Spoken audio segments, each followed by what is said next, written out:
PTI का future क्या आप देखें? मैं पीटीआई का फ्यूचर इसलिए नहीं देख रहा जी। पीटीआई नाम है सिर्फ इमरान खान का। ठीक है। इमरान खान माइनस हो जाएगा अगर अगर और उसको सज़ा हो जाएगी तो मैं पीटीआई को कहीं भी नहीं देख रहा। पीटीआई खत्म हो माइनस जाएगी। इमरान कुछ भी नहीं। ख़त्म से मुराद ये है कि देखें ना, वफाक में हुकूमत बनाना एक बड़ा मुश्किल काम होता है। सूबों में हुकूमत बनाना एक बड़ा मुश्किल काम होता है। पार्टी को लीडर के साथ मैदान में उतरना पड़ता है और लीडर बयानियाँ देता है, लीडर एजेंडा सेट करता है, इलेक्शन मैनिफेस्टो लीडर देता है, उस पर आवाम वोट देती है। तो आप ये ना समझें कि यार जो नीचे ये सियासी बोनों का मैं लफ्ज़ इस्तेमाल बार बार करता हूँ, ये सियासी बोने जो हैं ये एक बड़ी कैंपेन चलाएंगे और वफाक की हुकूमत बना देंगे सूबे। वो इमरान खान ख़ुद था जिसके अंदर एबिलिटी थी, जिसके साथ लोगों का साथ था, लेकिन उससे कुछ बड़ी गलतियाँ हुई हैं। जैसा कि मुल्क की सलामती के इदारों के साथ डायरेक्ट टक्कर लेना।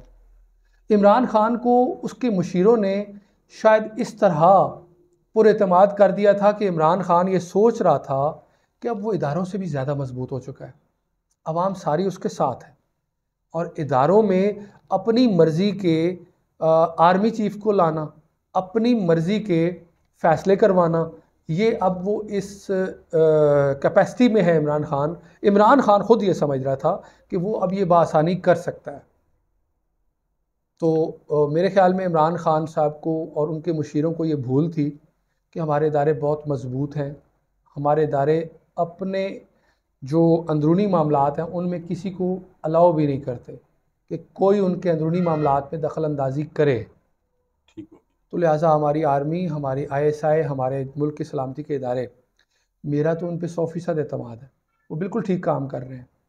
अगर कोई कहते हैं कि फ़लाँ लीडर जो था वो मुल्क के लिए सिक्योरिटी रिस्क था, तो कुछ ना कुछ तो कामरान भाई होता होगा ना, कुछ ना कुछ तो था ना। के पीछे क्या चल रहा है आप जब बैरूनी ताकतों से डायरेक्ट हो जाते हैं और उनके इंटेलिजेंस जो इदारे हैं उनके एजेंडा पे काम कर रहे होते हैं, तो फिर सिक्योरिटी रिस्क तो आप है ना।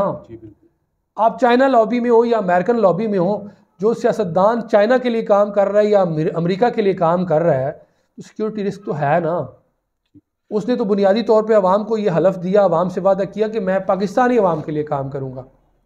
तो जब वो आलमी ताकतों का जो है वो उस एजेंडे पे चलता है या उनके लिए काम करता है, तो सिक्योरिटी रिस्क तो बन जाता है। चाहे कोई भी पार्टी का नुमाइंदा है या कोई भी सरबराह है, अगर वो तो करेगा तो डेफिनेटली जो अमन पसंद इदारे हैं, जो अमन कायम करने की जिनकी रिस्पॉन्सिबिलिटी और जिनके पास उनके मुतल्लिक, इन सियासतदानों के मुतल्लिक पूरी इंफॉर्मेशन है कि ये कमा कहाँ से रहे हैं, ये खा कहाँ से रहे हैं, ये मिडलिंग कहाँ कर रहे हैं, ये सरकारी कौन से मंसूबे में अपना माल बना रहे हैं, ये किस आलमी ताकत और किस आलमी इंटेलिजेंस इदारे के साथ रब्ते में और किसके एजेंडे के लिए काम कर रहे हैं।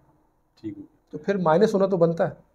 तो वैसे ये जो बैलेट पेपर का बोला जाता है कि आया कि बल्ले का निशान होगा।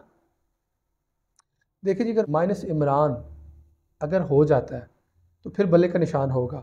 ये मेरे जुमले ये भी याद रखिएगा।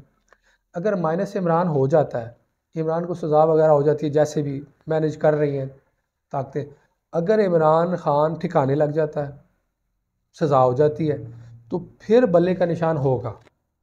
सज़ा हो जाती है तो फिर होगा, तो फिर बल्ले का निशान होगा जी। अगर इमरान माइनस नहीं होता तो फिर मुझे बल्ले का निशान या पाकिस्तान तहरीक इंसाफ इलेक्शन में नज़र नहीं आ रही।